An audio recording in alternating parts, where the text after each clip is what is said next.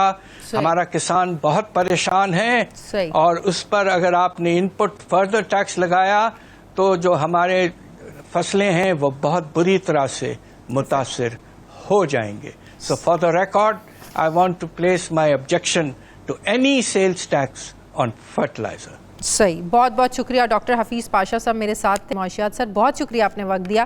Programme کا وقت ختم ہو گیا. ناظرین فیڈ بیک دیں، اپنا خیال رکھیں. مجھے اجازت دیں. اللہ حافظ.